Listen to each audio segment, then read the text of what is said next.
1995, Hollywood made a movie, Independence Day.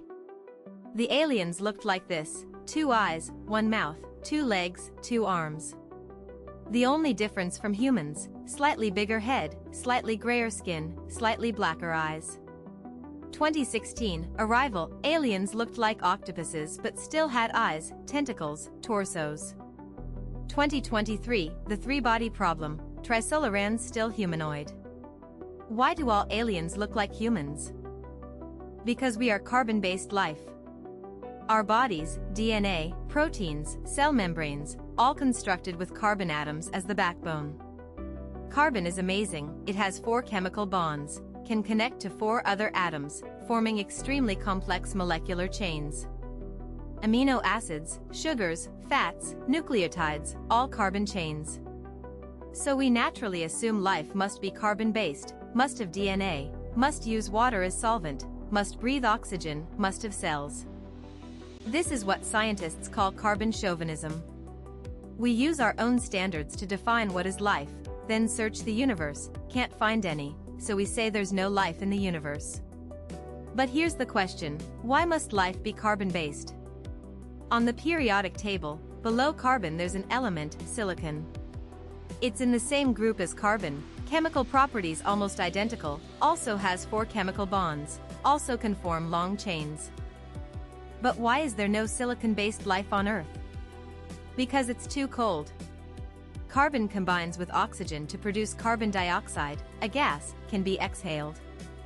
Silicon combines with oxygen to produce silicon dioxide, also known as quartz, a solid. Imagine if you were silicon-based life, every breath would deposit a layer of glass in your lungs, a few breaths and you'd suffocate. But what if the temperature is high enough? Above 600 degrees Celsius, silicon dioxide becomes liquid, can flow, can be excreted. So silicon-based life might live on high-temperature planets, temperatures 500 to 1000 degrees. The water there isn't H2O, it's liquid silicate, lava-like stuff. Silicon-based life doesn't eat organic matter, they eat rocks. Through chemical reactions they extract energy from minerals, bodies constructed of silicate crystals, hard as crystal, transparent, polyhedral. They might look like this: 10 meters tall, bodies covered in geometric crystal shapes, sharp angles, light flowing inside, that's their blood, molten silicate. Movement extremely slow because silicon's chemical reaction speed is much slower than carbon. You watch it for a day, it might only move 1 meter. Their 1 second might equal our 1 hour. They see us like we see hummingbird wings, blurred by speed. Their language might be low-frequency vibrations, 1 sentence taking a week to say. Their lifespan might be hundreds of thousands of years because silicon crystals barely decompose. Their civilization's evolution extremely slow, from Stone Age to Space Age might take a billion years.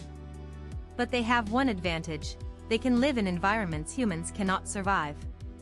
Mercury's surface temperature 430 degrees, to them it's a comfortable home. Venus's surface temperature 462 degrees, atmospheric pressure 92 times Earth's, to them just a bit hot. Even on some stellar surfaces, places thousands of degrees hot, there might be more advanced silicon-based life. Bodies made of pure silicon crystals, swimming in magma oceans, feeding on energy released by nuclear fusion. We'll never see them because they move too slowly. We observe for 100 years and they've only moved a little. We'd think it's just a glowing rock. 2007, Russian scientist Vladimir Tsaitovich published a paper. He used computer simulations of plasma behavior. Plasma is the 4th state of matter, after solid, liquid, gas, a higher temperature state. Atoms torn apart, electrons separated from nuclei, clouds of charged particles. Tsaitovich discovered that plasma in magnetic fields spontaneously forms cell-like structures, with membranes, nuclei, even able to divide. He used the term helical structures. Plasma clouds twist into spiral shapes under magnetic field confinement, just like DNA. And they can transmit information. One plasma spiral gets disturbed and passes vibrations to another. Does this meet the definition of life? can self-organize, can replicate, can transmit information. Scientists began speculating, plasma life. Where might they live? Inside stars. The Sun's core, temperature 15 million degrees, all plasma. There might be plasma life clusters bound by magnetic fields, thousands of kilometers in diameter, floating like ghosts inside stars. They have no fixed shape, can become anything, spherical, spiral, ring-shaped. Their bodies are trillions of charged particles connected by magnetic fields. What they eat is energy released by nuclear fusion. They communicate using electromagnetic waves, frequencies possibly in the X-ray band. One sentence might last 0.00001 seconds but contain information equivalent to an entire encyclopedia. Their thinking speed is 1,000,000 times faster than humans. Our entire lifetime to them is just an instant. Their civilization might have existed for billions of years, but we can never communicate because of different timescales. When they say one sentence to us, we only hear a pulse. When we say one sentence to them it's a low-frequency noise lasting millions of years. And there's another problem, they live inside stars, we can never see them. Maybe sunspot movements aren't random, maybe coronal mass ejections are them talking, maybe solar flare patterns are their writing, we just haven't learned to read yet. There's something even crazier. 2017, astronomers discovered strange magnetic field structures in nebulae. The Carina Nebula, 7,500 light-years from Earth, contains complex magnetic networks, field strength far higher than surrounding space, displaying regular patterns, as if intentionally organized by something. Some scientists proposed the nebula itself might be a life form, nebula-scale plasma life. Diameter several light-years, mass equivalent to thousands of suns. Body made of trillions of tons of plasma gas clouds held together by gravity and magnetic fields. Their metabolism is stellar birth and death, a star forming inside it is like growing a new cell, a star exploding is like cellular apoptosis releasing energy. Their life cycle might be hundreds of millions of years. Their thinking occurs through electromagnetic field oscillations across the entire nebula, one thought taking thousands of years to propagate through the nebula once. The nebula shape changes we observe might be them moving, but to us it just looks like gas slowly flowing. Titan, Saturn's moon, the only moon in the solar system with a thick atmosphere, surface temperature -179 degrees Celsius. There's no liquid water, water's all frozen into rock, but there is liquid methane. Methane lakes, methane rivers, methane rain. 2005, the Huygens probe landed on Titan's surface, photographed liquid methane lakes. 2015, scientists discovered hydrogen mysteriously disappearing in Titan's lakes. Atmospheric hydrogen falling to the lake surface should dissolve in the methane, but measurements showed hydrogen concentration far below expected, as if something is eating the hydrogen. 2020, Cornell University scientists did a computer simulation. They designed a completely different cell membrane, not a phospholipid bilayer but acrylonitrile molecules, can remain flexible at -179 degrees. These cells don't use water as solvent, they use liquid methane, don't breathe oxygen, breathe hydrogen, blood isn't hemoglobin but liquid methane carrying dissolved hydrogen. What might this life look like? Completely transparent because methane is transparent, body temperature -179 degrees would instantly freeze into ice on Earth. Movement extremely slow because chemical reactions are very slow at low temperatures. One heartbeat might take several hours. But they have advantages. At -179 degrees there's almost no heat loss, energy efficiency close to 100%, they can enter dormant states for hundreds of years without food, then instantly revive when conditions improve. And methane is a hydrocarbon, rich in energy. Their food might be complex organic molecules dissolved in methane. Titan's atmosphere under ultraviolet radiation produces complex organics. These organics fall into methane lakes becoming nutrient soup. Maybe right now at the bottom of some Titan methane lake, there are transparent jelly-like beings slowly crawling, taking weeks to consume one organic particle, taking months to divide once. They'll never know that in the distant inner solar system there's a blue planet where life uses water as blood and moves unimaginably fast. 2017, Hawaii telescope discovered an object, Oumuamua, the first confirmed interstellar visitor. Strange shape, cigar-shaped, 400 meters long, 40 meters wide, 10:1 aspect ratio.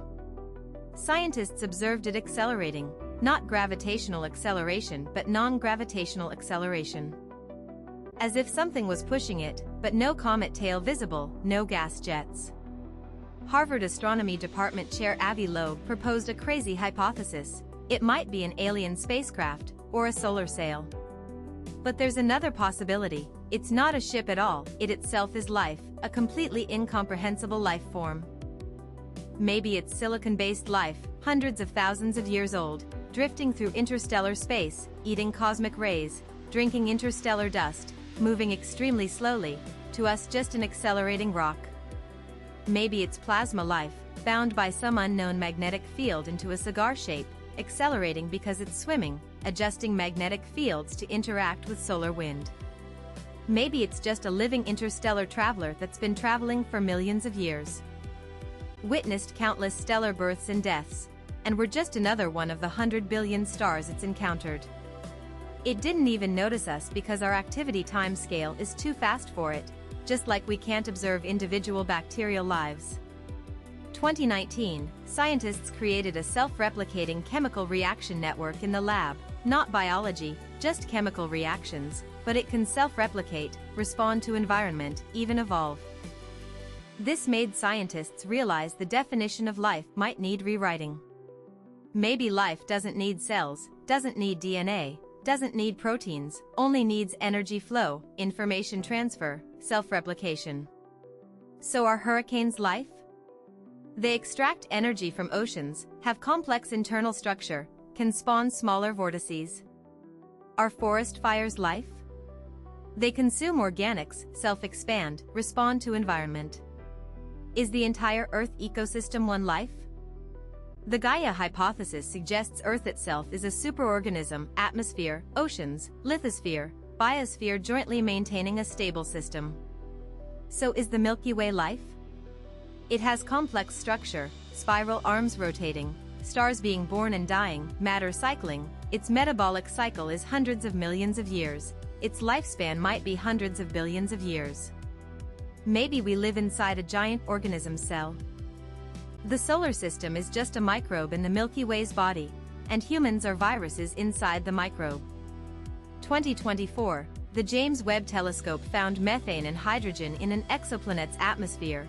Scientists are excited, saying this might be signs of life, but we're still searching for carbon-based life, still assuming life needs water, oxygen, suitable temperature. But maybe life forms far exceed our imagination. Maybe Jupiter's great red spot isn't a storm but a giant plasma life that's been alive for hundreds of years.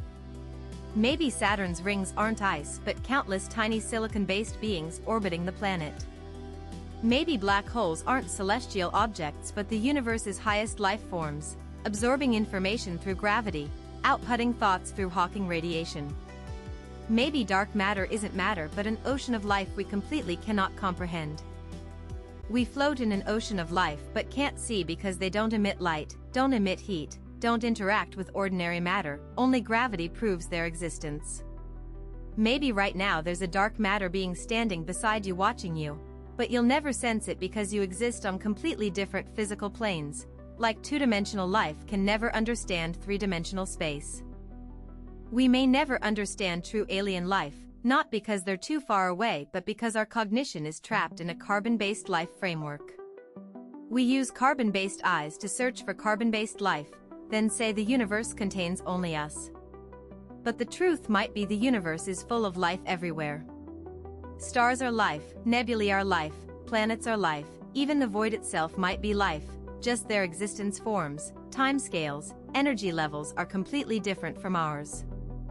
We've never seen them, not because they don't exist, but because we don't know where to look, don't know what to search for. Like an ant will never understand what the internet is even though it crawls over fiber optic cables every day. We might be crawling over alien civilizations every day, but our senses, our instruments, Our theories are all based on carbon-based life experience, so we can't see. But they're there. Plasma ghosts dancing inside stars, silicon giants on lava planets spending a million years thinking one thought, methane beings slowly breathing at Titan lake bottoms, nebula-scale consciousness taking thousands of years to complete one thought across light years, dark matter oceans flowing around us. While we sit here watching big-headed aliens in sci-fi movies, thinking that's all the universe's possibilities.